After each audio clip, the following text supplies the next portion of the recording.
I should have been afraid the moment he walked in, but fear is a strange thing. It disappears after you've survived something worse, and that night the whole room felt it before they even saw him. The way conversations cut off mid-sentence, the way a glass froze halfway to someone's lips, the way even the piano player missed a note, like the air itself had shifted, and I didn't have to look up to know someone powerful had entered. I could feel in the silence, pressing against my skin, heavy, controlled.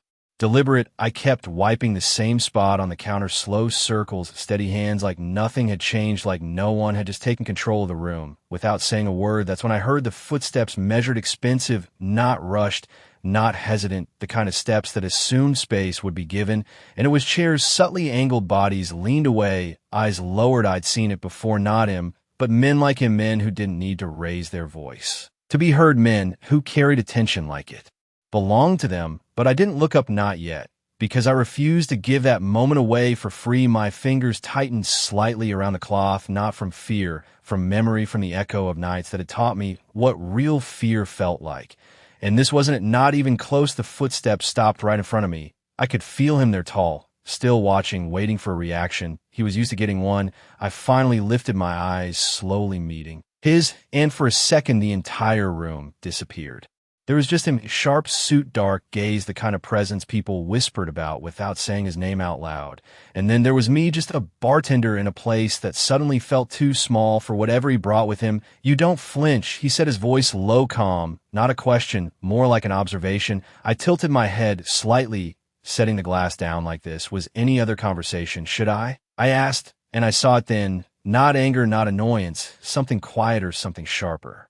Interest. It flickered across his expression so fast most people would have missed it, but I didn't. I never missed those moments, the tiny shifts that revealed what people really were. He leaned slightly closer, not enough to invade, just enough to test the space between us.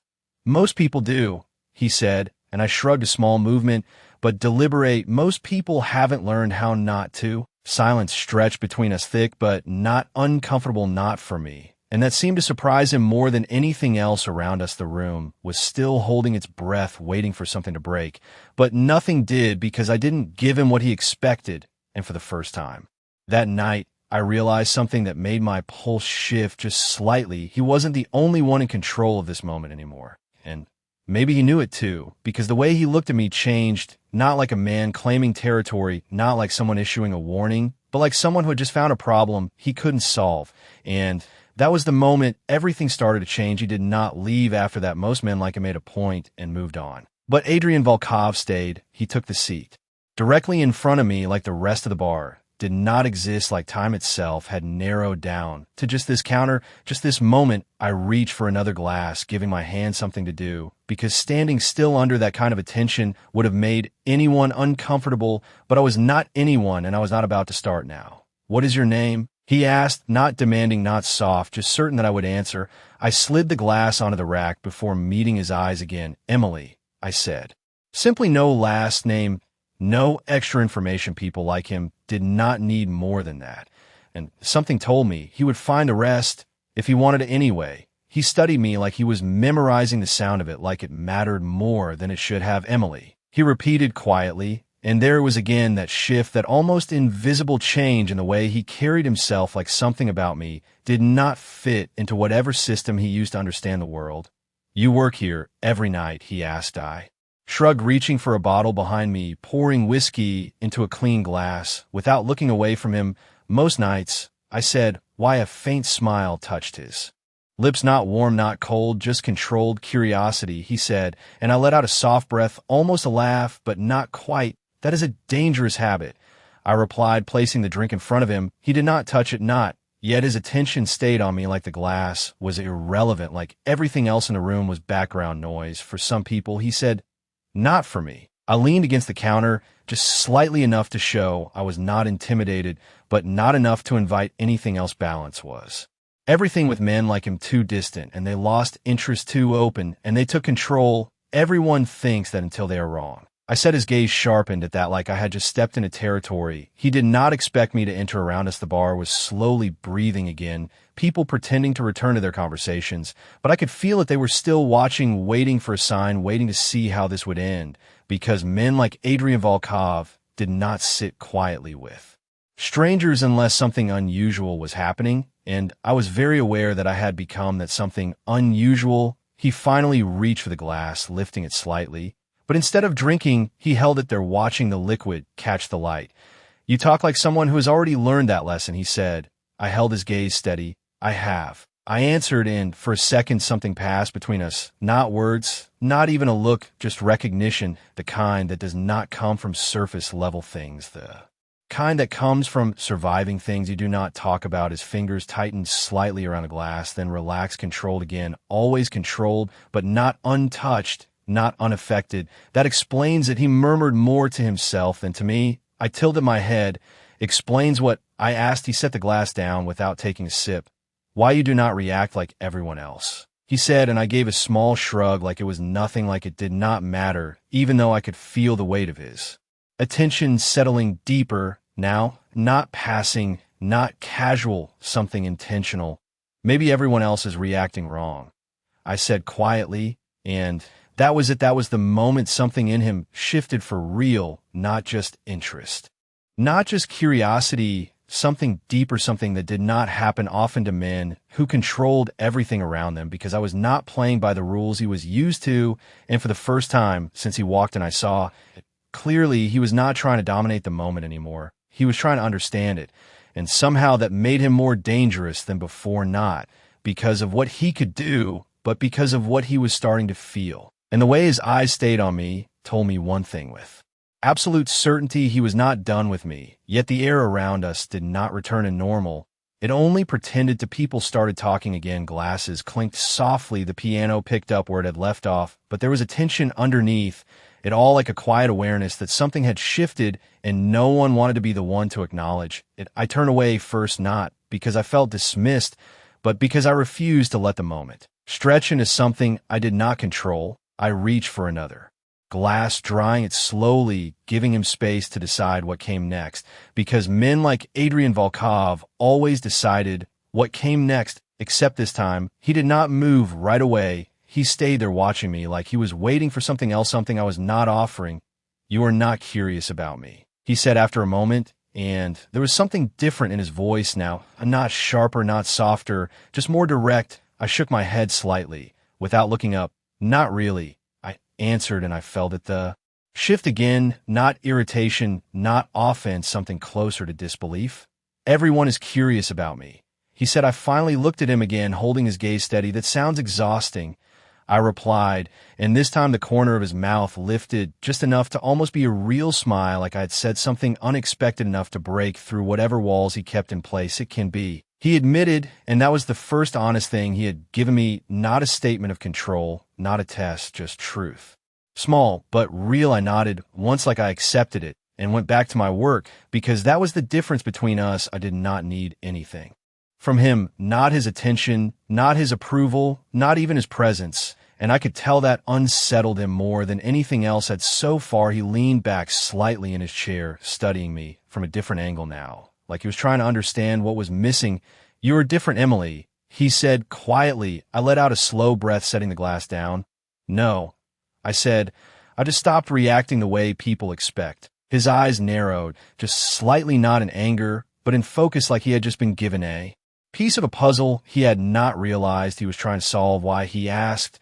And for a second, I considered not answering, because that question always came with weight, but something in the way he asked it, not demanding, not assuming, made me answer anyway, because reacting does not always protect you. I said simply. His gaze held mine longer this time, and I could see it, the understanding, not complete, not comfortable, but there's something that recognized the truth behind what I had said, and that was when the balance shifted again, not in a room, not for anyone else, just between us. Because now he was not just curious about me, he was listening, and that was a dangerous line for someone like him to cross, because once you start listening, you start changing, whether you mean to or not. He reached for his drink again this time, actually taking a sip, his eyes never leaving mine. "And what protects you now?" he asked. I tilted my head, slightly considering the question before answering. "Knowing that I do not owe anyone fear," I said, and the words hung there between us, heavier than anything else we had said so far. Because they were not just for him, they were for me, a reminder of boundary, something I had built carefully over time and would not let anyone take from me, not even him. And for the first time since he walked in, I saw something real break. Through completely unguarded, not power, not control, something quieter, something almost human respect, he set the glass down, slowly like he was acknowledging something without saying it out loud. And when he spoke again, his voice had changed just slightly enough that I noticed, then maybe I am the one who should be careful. He said, and that was it. That was the moment I realized this was no longer just an interaction. This was the beginning of something neither of us fully understood yet.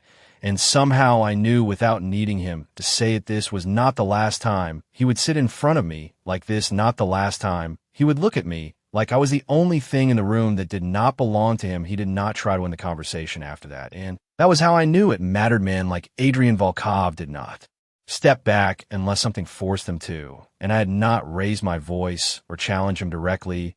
I had simply refused to move, and somehow that had shifted everything. The room kept pretending nothing was happening, but I could feel the attention drifting back toward us in quiet glances and conversations that slowed just enough. When someone passed too close to the bar, people always noticed when power met resistance, even when they did not understand. And Adrian leaned back in his chair just slightly. His posture relaxed, but not careless, like he had chosen to stay, but had not yet decided why. "Tell me something, Emily," he said after a moment, his voice steady, but quieter now. Like this part of the conversation was not meant for anyone else. I continued, wiping the count of my movements, calm, unhurried. "That depends," I replied. "On what?" I met his eyes again, letting the pause stretch just long enough to matter. "On whether it is worth answering," I said, and this time his smile was real, not wide, not obvious, but there enough to change the atmosphere between us, like something had settled into place. "You decide what is worth it," he said. I tilted my head slightly, considering him, not his suit, not his presence, just him, the man behind all of it, because that was where the real answers always were. "Why did you not leave?" I asked instead, and that caught him off guard, not visibly, not in a way anyone else would notice, but I saw it in the brief stillness in his eyes, the fraction of a second where control had to adjust to a new direction. "I usually do," he admitted, and there was again honesty, simple and unguarded. "Then why are you still here?" I pressed softly, not pushing, just holding the space open long enough for him to step into it. If he chose to, he exhaled slowly, his fingers brushing the edge of the glass like he was grounding himself in something physical before answering. "Because you did not react," he said, and I wanted to understand why. I nodded once, like that made sense, because it did. People like him were not used to uncertainty, and I represented something he could not predict. "And have you figured it out?" I asked. He looked at me, then really looked like he was trying to see past everything else. "Not yet," he said quietly, and for a second neither of us spoke. The silence was not empty. It was full of something unspoken, something building just beneath the surface, like a question neither of us had fully formed yet. I turned slightly, reaching for another bottle, more out of habit than need, because I could feel it too, the shift, the pull, the way this moment was stretching into something that would not. And when he walked out the door, "Careful," I said without looking at him. Curiosity has a way of changing people. I poured another drink, setting it down in front of him, even though he had not asked for it. He glanced at the glass, then back at me. "So, does not being afraid," he replied, and I felt that one, not as a challenge, not as a warning, but as something closer to recognition, like he was starting to see me in a way no one else in this room ever had. And that was when I realized something I had not expected, not about him, but about myself, because for the first time in a long time, I was not just holding my ground. I was choosing to stay in the moment with him, not because I had to, not because I was curious, but because something about the way he was looking at me made me feel like this conversation mattered in a way I could not explain yet. And maybe that was the real shift, not that he had stayed, but that I had not walked away either. The clock behind the bar ticked past midnight, but neither of us moved, like time had stopped mattering, like this moment had stretched into something separate from the rest of the night. I noticed the way his presence no longer silenced the room completely. People had started breathing again, talking again, but softer, more careful, like they were still orbiting around him without meaning to. And yet his attention stayed on me, not shifting, not distracted. And that was when I understood something new. It was not just that he had chosen to stay, it was that he had chosen to focus. And men like him did not focus without purpose, I said. Another glass down, aligning it perfectly with the others more out of habit than necessity. "You are not drinking," I said, glancing at the untouched whiskey in front of him. He followed my gaze, then back to me. "I am not here for the drink," he replied simply, and I believed him. That was the thing about him. He did not waste words, he did not pretend, and somehow that made him easier to read than most people who tried too hard to be something else. I crossed my arms, lightly resting them on the counter. Not defensive, just grounded. "Then what are you here for?" I asked, even though I already knew part of the answer. He did not respond. Immediately his eyes moved over my face, not invasive, not entitled, just observant, like he was trying to understand something that did not come naturally to him. "I am deciding that," he said finally, and there was again that honesty that cut through everything else, like he was not interested in pretending to have control over something he had not figured out yet. I nodded, once accepting it, because that was the only response that made sense. And for a moment, we just existed in that space together, not speaking, not moving, just aware of each other in a way that felt heavier than it should have been. The door opened again somewhere behind him, a burst of cold air slipping into the room. But he did not turn, did not acknowledge it, like nothing outside of this counter held his attention anymore. And that was when I felt it, a flicker of something unfamiliar, not fear, not exactly curiosity, something quieter, something more dangerous, because it did not come from him, it came from me.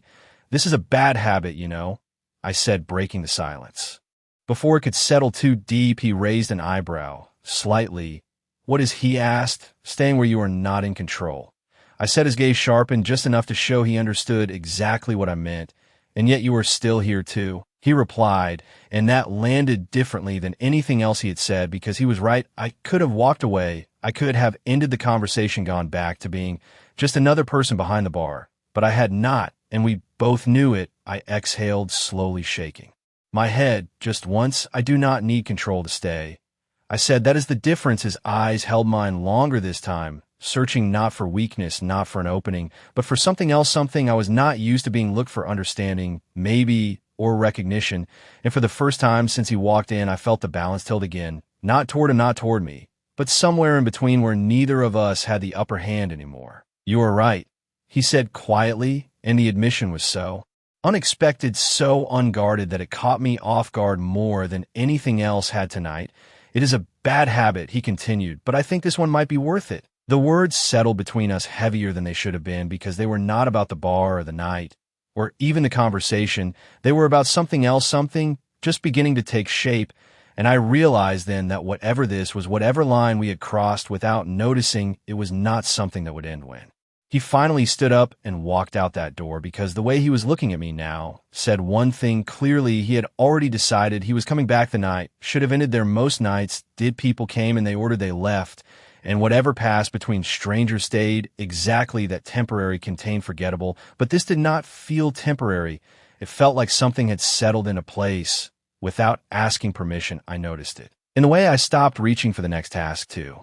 Quickly, in the way my attention kept drifting back to him, even when I was serving someone else, like a quiet awareness that did not go away. Adrian had not moved much. He did not check his phone, did not look around, did not acknowledge anyone who approached too close, like the rest of the world had dimmed for him in a way that made no sense for someone used to controlling everything around him. And yet there he was, still sitting, still watching, still choosing to stay. "You are thinking too much," he said suddenly, and I blinked once, not because I was surprised he spoke, but because he had noticed. I leaned one hand against the counter, grounding myself in something familiar. "And you are not thinking enough," I replied without missing a beat. His expression shifted slightly, not offended, not challenged, just engaged. Like this was the part he had been waiting for. "That is not something people usually tell me," he said. I gave a small shrug. "That is because most people are too busy trying to impress you," I said, and there was again that flicker of something real, something unfiltered. He leaned forward, just slightly resting his forearms on the bar, closing the distance, without crossing it. "And you're not?" he asked. I met his gaze, steady, unwavering. "No," I said simply, and I could feel the weight of that answer settle between us heavier than anything else, because it stripped away whatever expectation he might have had, whatever pattern he was used to following with people who wanted something from him, and left us here without that structure, without that script. "Why?" he asked, and this time, there was something different in the question, not curiosity alone, something closer to intention, like he actually wanted to understand, not just observe. I exhaled, slowly considering how much to say, not because I owed him an answer, but because I chose to give one, because I've already spent too much time trying to be what other people expected. I said quietly, does not lead anywhere worth staying. His eyes held mine longer than before, and I saw it the way the words landed, not on the surface, but deeper, like they meant something to him in a way he had not anticipated. He sat back slightly, but his focus did not break. And what do you expect? He asked. I shook my head once. Nothing. I said, that is the point. Silence followed, but it was not empty. It was full of something shifting again. Something neither of us could quite define yet, but both of us could feel the edges of it, like standing at the beginning of something you did not plan, but could not ignore. He reached for his glass again, taking a slow, measured sip this time. And when he set it down, his voice had changed just enough that I noticed, most people expect something from me. He said, not as a statement of power, but as a fact, and what happens when they do not. I asked softly. He looked at me, then really looked like he was seeing the question behind the question, like he understood that I was not just asking about other people.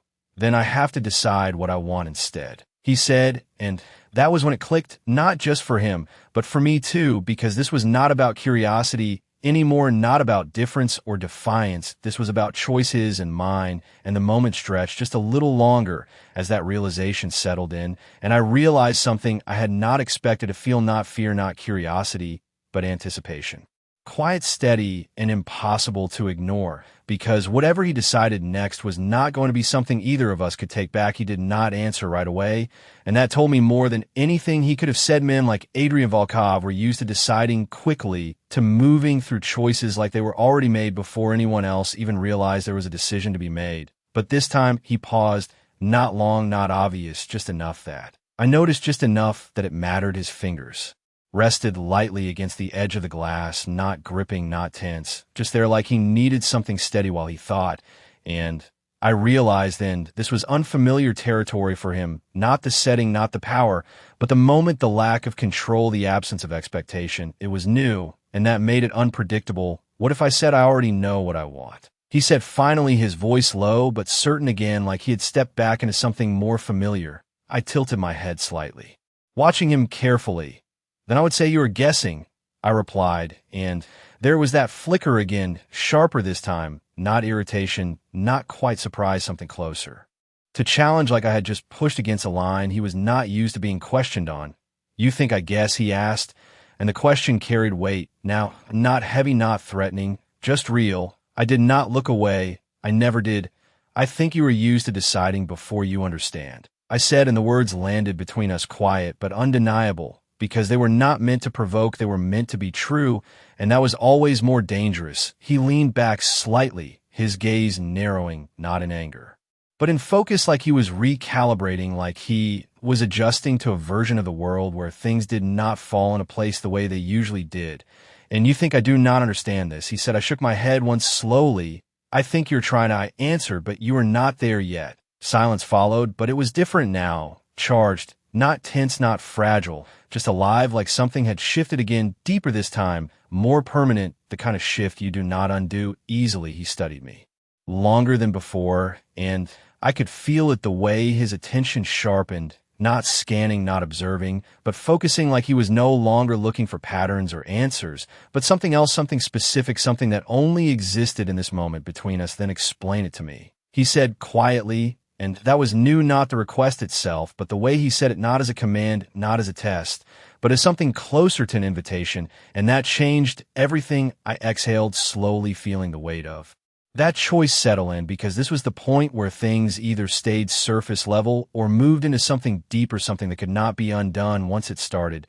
You're not used to being seen without everything else around you, I said, finally, my voice steady, but softer now, not for him, but for the truth of it. Not your name, not your reputation, not what people think you are, just you. His gaze did not break, not even for a second, and I saw it then clearly, the way the words reached. Something he did not let people near, something he kept behind, all of that control, all of that presence. And you think that is what you are doing? He asked. I nodded once, yes.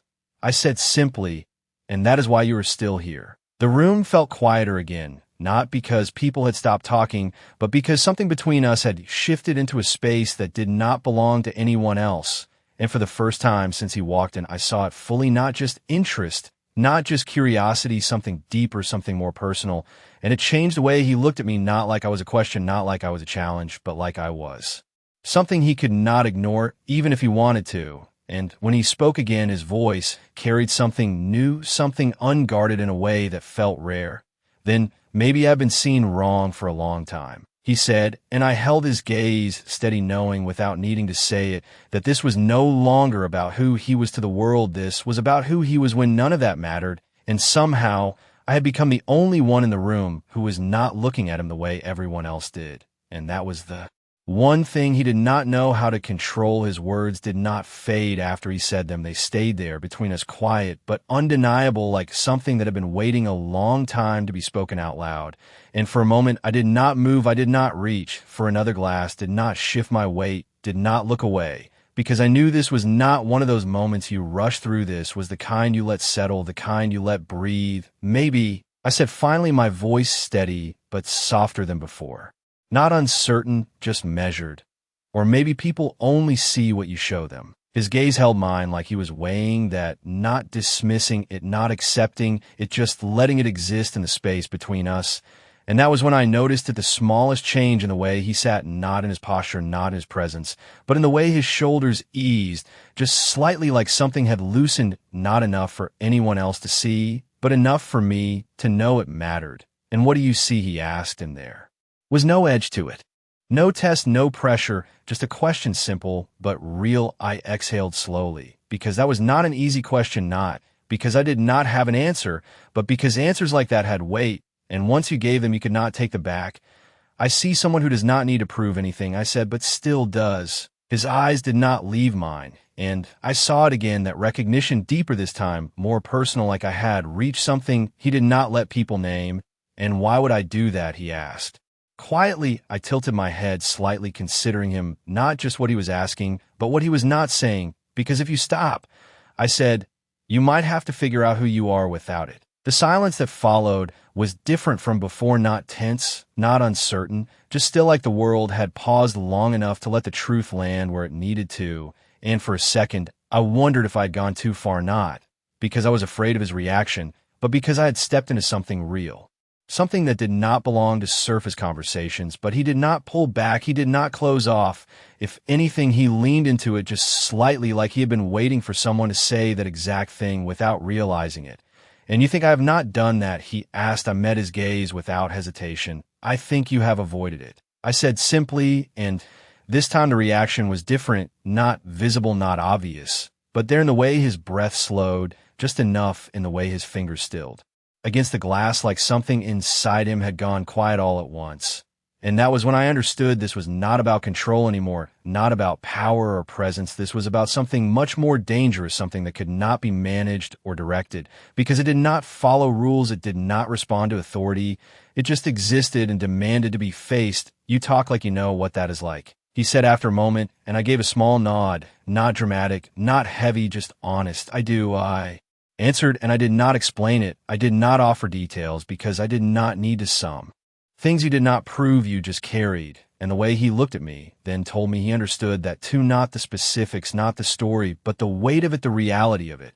And that was enough. He leaned back slightly, but his focus did not shift. It stayed locked on me, like I was no longer just someone who had caught his attention, but someone who had stepped into a space no one else had reached. Then maybe that is why you are not afraid, he said quietly, and I shook my head once, a small movement, but certain no. I said, that is not why I am not afraid. He watched me closely, like he knew. There was more, like he was waiting for it without asking for it.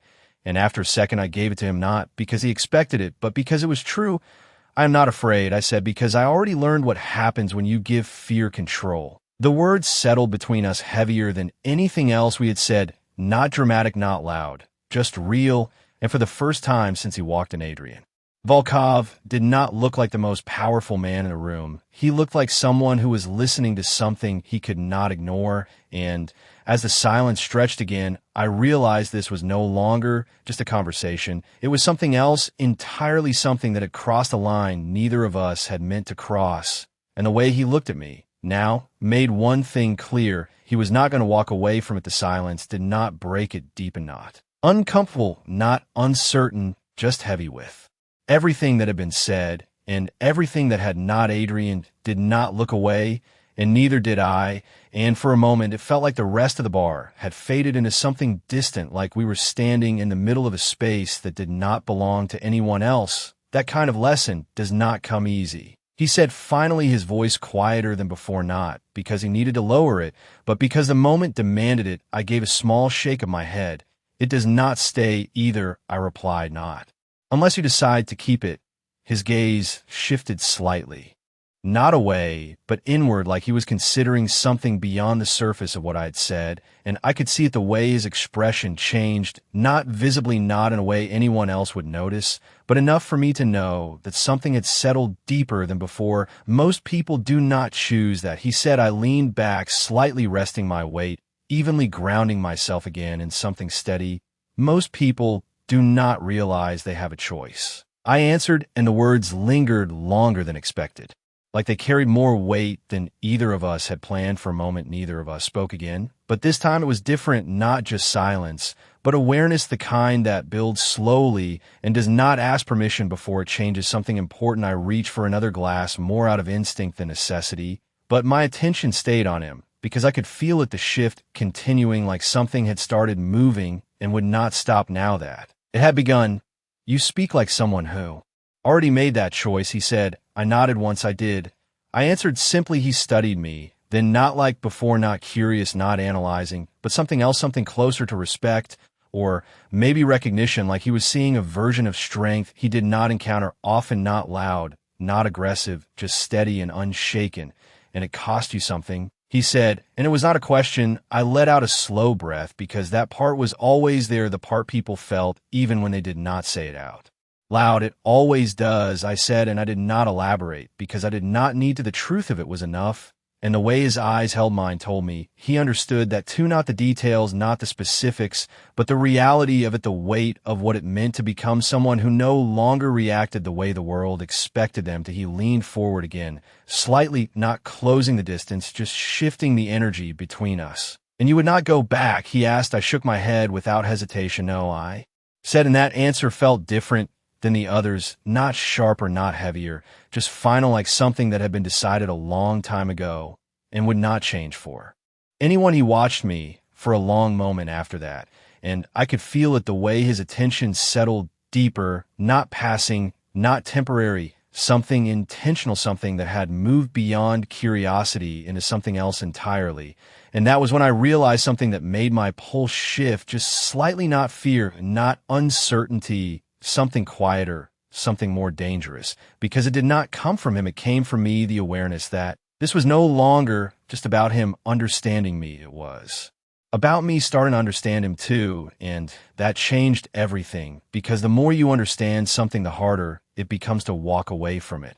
And the way he was looking at me now made it clear he had already crossed that line, and maybe without meaning to. So had I. The realization did not hit all at once. It unfolded slowly, like something settling into place piece by piece, until it became impossible to ignore. The kind of understanding that does not ask for permission before it changes the way you see everything. I shifted my weight, slightly reaching for a bottle, more out of habit than need, but my attention stayed exactly where it had been, on him, on the way. He had not looked away, on the way. He had not tried to reclaim control of the moment like he usually would have by now. You are quiet, he said after a while, and there was something different in his tone, not impatience, not expectation, something closer to observation. I let out a soft breath, glancing down at the counter before meeting his eyes again.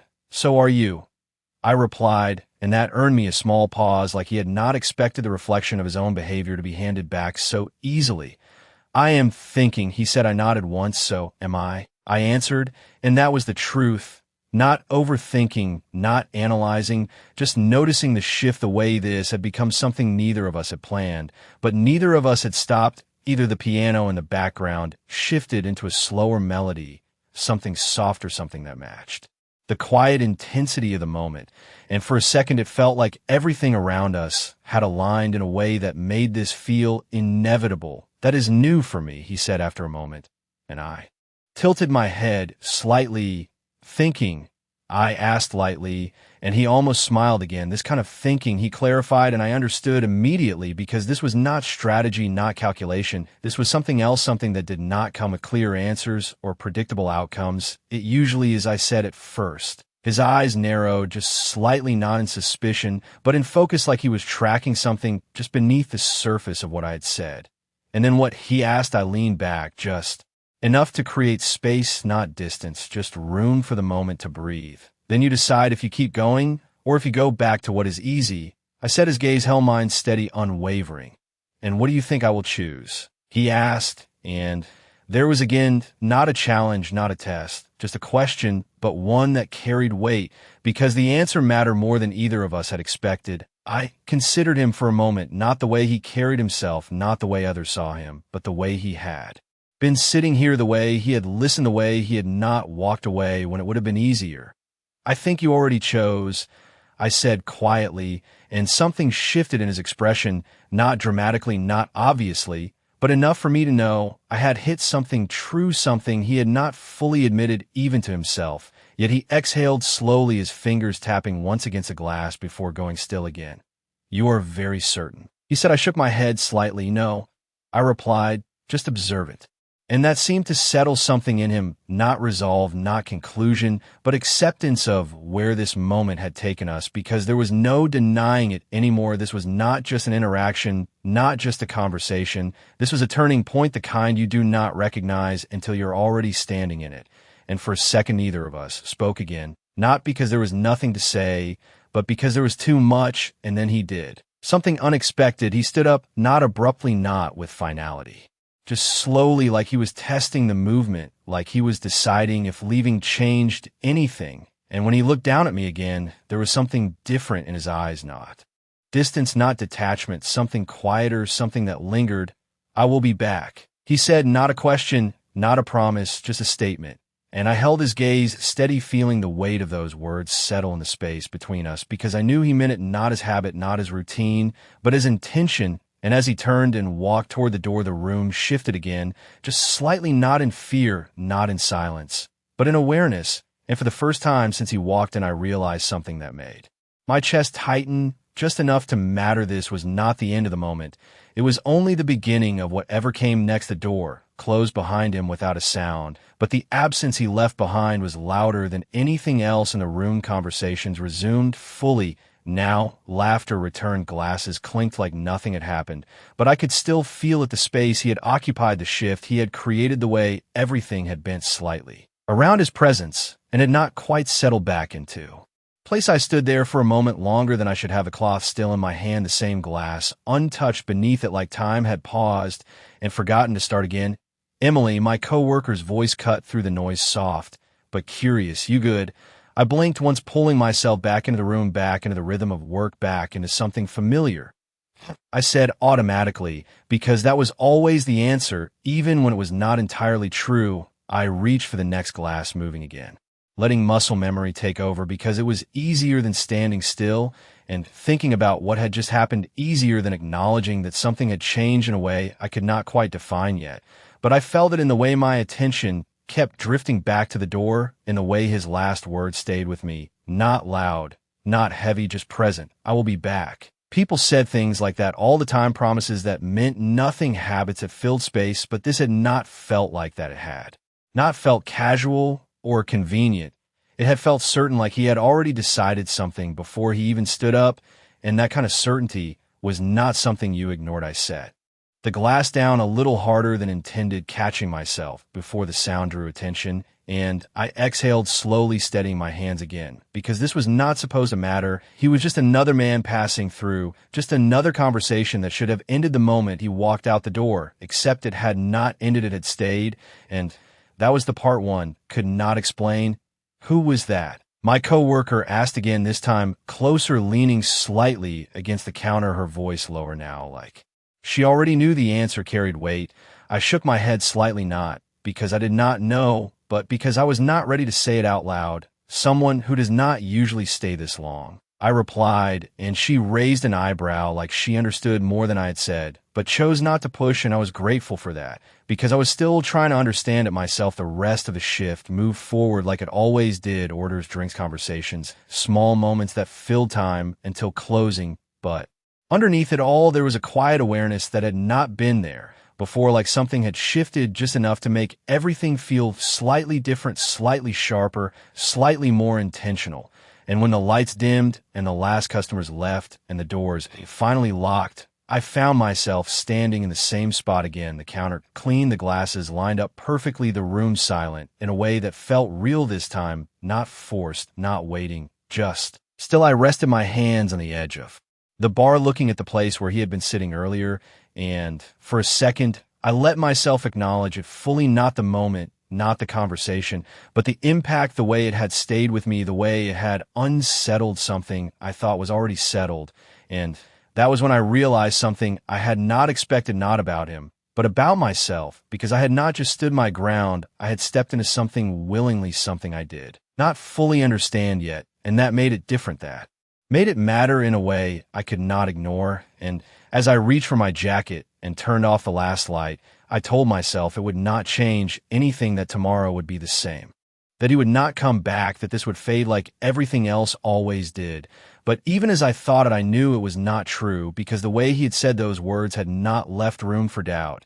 And as I stepped out into the cool night air, I realized I was not wondering if he would return. I was wondering what would happen when he did. The next night felt different before it even began, not because anything had changed on the surface, the same lights, the same music, the same steady rhythm of glasses and quiet conversations, but because I was aware of something that had not been there before, an expectation. I told myself it was nothing, just a leftover thought from the night before, just a moment that had stretched longer than it should have.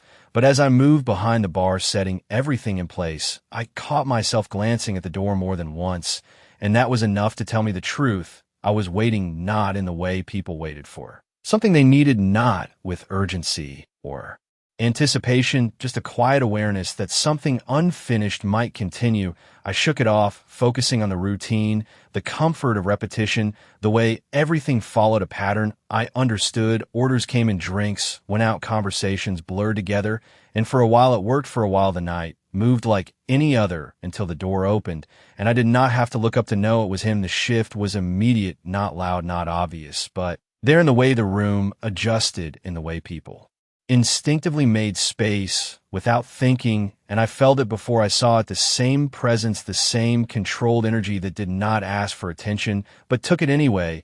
I did not stop what I was doing. I did not rush. I did not react. I finished pouring the drink in my hand, set it down in front of the customer, and only then did I look up. Adrian Volkov was already watching me, like he had expected that exact sequence, like he had known I would not turn right away, and something about that made the moment feel different from the start. He moved through the room with the same measured steps, the same quiet authority, but this time there was something else beneath it, not less control, not less presence, just something more intentional, something directed. And when he reached the bar, he did not hesitate. He took the same seat as before, like it had been waiting for him. "You came back," I said before I could stop myself, not surprised, not questioning, just stating what was already obvious. His gaze did not shift as he settled into the chair. "I said I would," he replied simply, and there was no emphasis, no need for it. The certainty was already there. I nodded, once reaching for a glass out of habit, but my attention stayed on him, because this was not the same as last night. This was not chance, this was choice. Most people do not follow through on things like that. I said. He leaned back slightly, his eyes steady on mine. "I am not most people," he answered. And there it was again, not arrogance, not pride, just fact, and somehow that made it harder to dismiss, easier to believe. I set the glass down in front of him, this time without waiting for him to ask. "You still are not here for the drink," I said, and he almost smiled again, that same subtle shift that changed everything without drawing attention. "No," he said, "I am here because I made a decision." I tilted my head slightly, watching him carefully about what I asked, and this time he did not pause, he did not hesitate. He met my gaze directly, like whatever he had decided was already settled. "About not walking away from something I do not understand," he said, and the words landed differently than anything else he had said before. Not curiosity, not observation, something closer to commitment. And for a second, the noise of the room faded again, not completely, not like before, but enough that the moment stood on its own, separate from everything else. And I realized this was no longer about whether he would come back or not. He had already crossed that line. This was about what happened now that he had chosen to stay. His words did not feel like curiosity anymore. They felt like a line being crossed, not loud, not dramatic, just certain, like something had shifted into place without needing permission, and I felt it in the way the space between us changed, not smaller, not closer, just clearer, like whatever this was had stopped pretending to be temporary. I rested my hands lightly on the counter, grounding myself in something familiar, because this moment did not belong to routine anymore. It belonged to choice, his and mine. That is not something you can control. I said quietly, not as a warning, not as resistance, just truth. He did not look away, did not even blink, like he had already considered that. I am not trying to control it, he replied.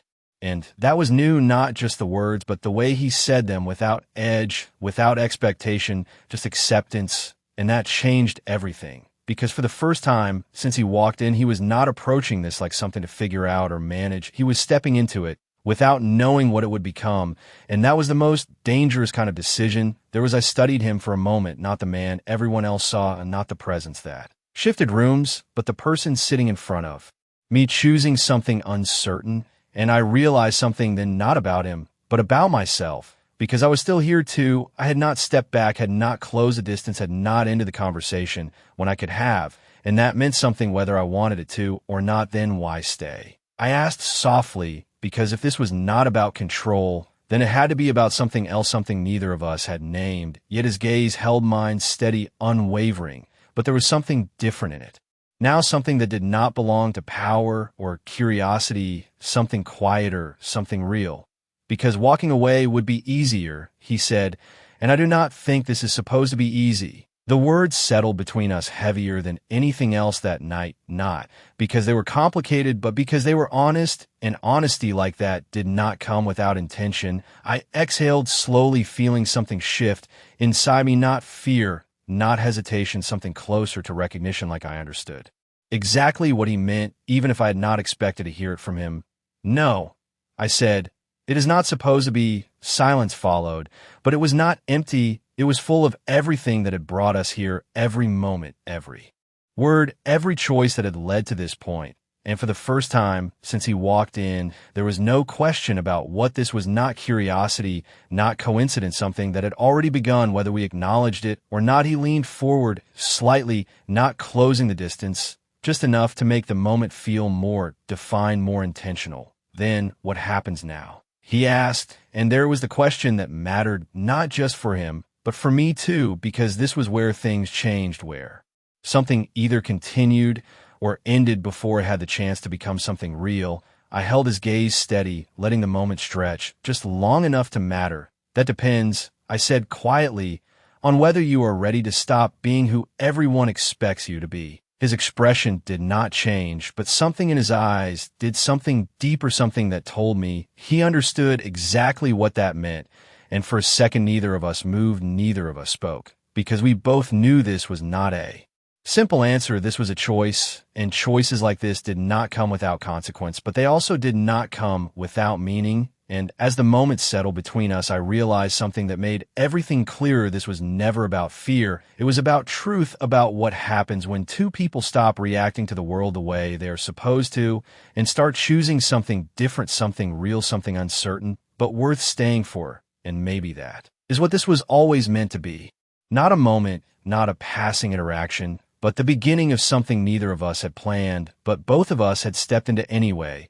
And if there is anything to take from this, it is simple. Do not let fear decide who you become. Do not let expectations shape the way you see yourself or others, because the moment you stop reacting, the moment you choose to stand still in your own truth, that is when everything begins to change. So pay attention to the moments that challenge you, the ones that make you pause, the ones that feel unfamiliar, because those are the ones that matter, the ones that show you who you really are and who you could become if you choose not to walk away.